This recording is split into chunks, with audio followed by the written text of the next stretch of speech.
আজ সকালে উঠে আমার সবচেয়ে বিরক্তকর কাজ রুটি বানানো, সেটাই করলাম। আম্মু বলতেছে কষ্ট করে বানানোর দরকার নাই। আমার আম্মু এমনই, আপনি সকাল সন্ধ্যা নাস্তা যাই বানিয়ে দিবেন, কোনো অভিযোগ নাই। আমাদের যা ইচ্ছা আম্মুরও তাই ইচ্ছা, কারণ আমাদের ভালো থাকায় আমার আম্মুর ভালো থাকা। মায়েরা তো এমনই, সন্তানের জন্য সব কিছু নিজের গোটা জীবন পার করে দিয়ে স্যাক্রিফাইস করতে করতে। তো চিন্তা করলাম বাগনি স্কুলে যাবে, পেট ভরে কিছু না খেলে ওর সমস্যা হবে। আর বাগনিকে জিজ্ঞেস করলাম ও কি খাবে, বলতেছে রুটি খাবে। তাই কষ্ট হলেও কিছু করার নাই। হাই এভরিওয়ান, কেমন আছেন? আশা করি ভালো আছেন। আল্লাহর রহমতে আমিও ভালো খারাপ সব মিলিয়ে আছি।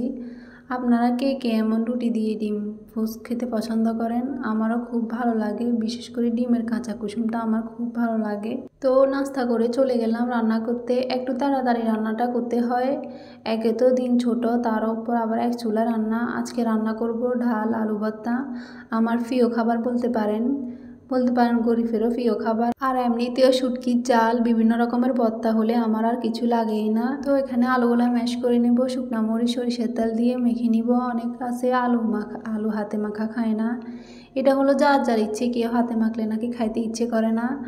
এটা কেন বলে আমি জানি না। হাত দিছে আল্লাহ, হাত দিয়ে তো কাজ করতে হবে। আর ফ্যামিলি সবাই খাবো হাত দিয়ে, মাখলে সমস্যা কোথায়? যাই হোক, সেটা যার যার রুচির ব্যাপার। যে খাবারই হোক না কেন, মাছ গোস্ত হোক বা আলু ভর্তা, যেটাই হোক না কেন, ফ্যামিলি সবাই মিলেমিশে একসাথে খেলে সবই নিয়ামত লাগে। আমি ছোট থেকে দেখে আসতেছি আমার ভাই বোন, আমার আম্মু, সবাই, আমার আব্বু যতই কাজে ব্যস্ত থাকি না কেন, যদি পুরা দিনও কেটে যায় আমরা একে অপরকে খাওয়া দাওয়া করতাম না, সবাই মিলে একসাথেই বসে খাইতাম। তো এখানে খাওয়া দাওয়া করে নিব। খাওয়া দাওয়া করে সন্ধ্যাবেলা একটা নাস্তা আপনাদের সাথে শেয়ার করব। এখানে একটা ডো তৈরি করে নিব, আটা হোক বা ময়দা, চেষ্টা করবেন গরম পানি দেওয়ার যাতে নরম হয়। এখানে পেঁয়াজ মরিচ বিট লবণ ম্যাজিক মশলা সব দিয়ে এটা মিক্স করে নিব। আমরা যেভাবে ডিমবাজি খাই সাধারণত সেভাবে করবেন, শুধু এটা ম্যাজিক মশলা বিট লবণ দিলে টেস্টটা আরও ভালো আসে। এটা আমি কোনো ইউটিউব থেকে দেখে করি নাই, সম্পূর্ণ আমার নিজের রেসিপি। তো এখানে ডিম একটা দিয়ে মিক্স করে নিব।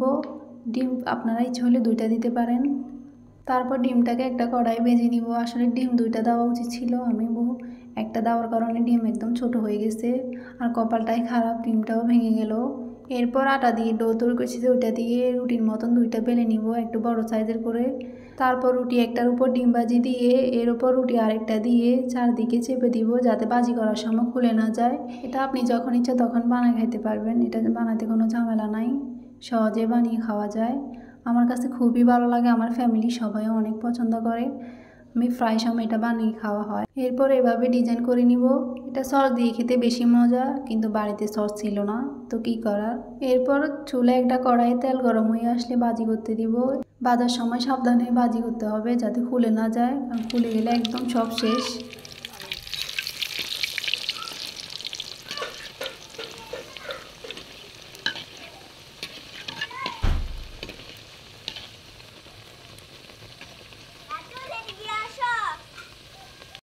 একদম লাল করে ফ্রাই করে নিব।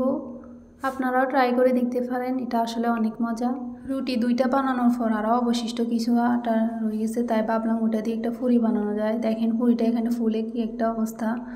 তো এখানে এটা পিস পিস করে কেটে নিব। সন্ধ্যাবেলা চুলার পাশে বসে আমার তো অনেক ভালো লাগছে, আপনারাও এমন ট্রাই করে দেখতে পারেন। তো আজকে এই পর্যন্ত, সবাই ভালো থাকবেন, সুস্থ থাকবেন, আল্লাহ হাফেজ।